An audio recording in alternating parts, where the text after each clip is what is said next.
It's the third most common cancer in the world, which is why during the month of March, we're marking colorectal cancer awareness. Here to share her own harrowing experience of surviving the disease is Marielle McLeod, who is also being recognized during the upcoming Cologuard Classic in Tucson, Arizona. We're glad to have you with us. It's my pleasure. Love talking to survivors because when you're given that cancer diagnosis, the world goes dark. So maybe you can tell us a little bit about when you were diagnosed and what led you to that diagnosis. At the time that I was diagnosed, I was literally living my best life. I had a career that I worked really hard for. I had just turned 36. I'm a mom of 4. So life was good. So when I finally talked my GI into performing a colonoscopy because I knew that something felt off, it was to a quite surprise when I woke up and I had a list of appointments of oncologists and colorectal screenings in addition to my colonoscopy. So it was very daunting and isolating, to say the least. What made you pursue getting a diagnosis rather than just leaning on your age and just felt like something was off, which a lot of us wake up at different stages in our life. We think, we don't feel so great today, but it'll pass. Yeah. So what was it for you that made you persevere? My age did play a lot into it. At the time, I was working in a healthcare company. So I saw my diagnosis come across my desk quite often. I was like, this is not me. So the minimal symptom that I had was so minute that I got gaslit for quite a while until I found a provider that I was like, this is not right, like something is not right.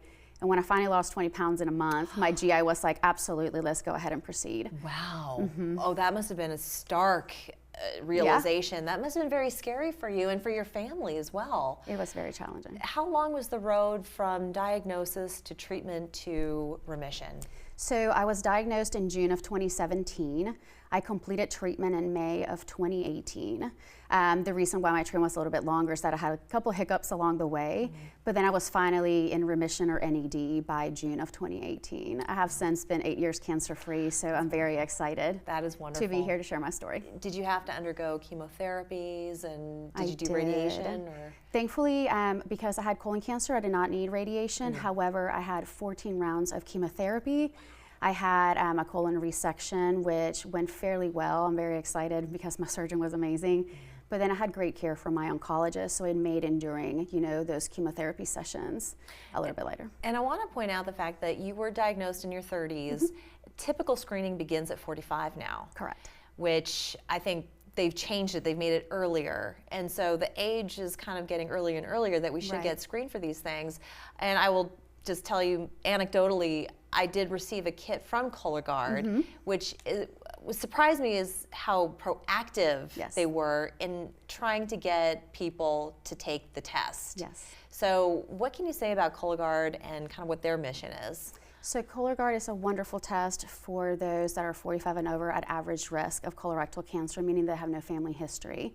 In your circumstances, I definitely encourage you because it is a wonderful preventive step into appropriate screening. And also, if you do end up getting a positive test results, you can present that to your GI and start getting the process of scheduling your scope and making sure that you receive appropriate care if necessary, if it comes down to that. But also what I love about Cologuard is that the privacy that comes with having your test, it comes to you in a kit that your neighbors are not going to know what it is that you're partaking, and then they come and pick it up from your house. So the convenience behind it is great.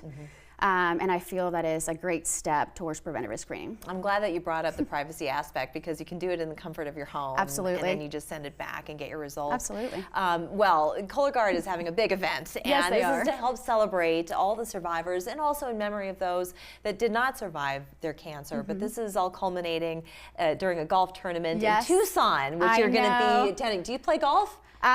Bree, a little bit. I'm very novice. My son is the golfer in our family, so he could teach you a few. Yeah, I play from pointers. the kid tees. Okay, I'm like improving my game. Yeah, but next year when I attend, I'll definitely be more hands-on. Yeah, you'll improve your game by then. Absolutely. So tell us about the event and what it sets out to accomplish. Absolutely. So the Cologuard Classic is a phenomenal event, not just for golf spectators, but also for colorectal survivors and advocates around the country.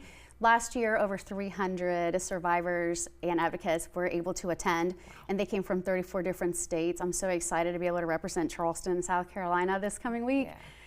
So it's going to be incredibly amazing, and they provide wonderful opportunities of engagement for all the advocates while we're there. That is so wonderful. We're all going to be rooting for you. I appreciate that. Do you get to win something at the end of this tournament? I hope so. I know. Even if it's just a few new friends. I'm very that's right. excited. That's a good way of looking at Absolutely. it. Thank you so much for sharing and being so candid with us about your journey, and we certainly hope and believe that others seeing this are going to take that Cologuard kit on their doorstep seriously. Do take the test, and just make sure that you keep up and know the signs. Yes. Everyone knows their own body. Absolutely. Listen to your body. Yes, right? and at the end of the day, screening saves lives. Indeed. So it's very important to do so for yourself. We're so glad that you're here. Thank you for having me. Thank you. We're back after this.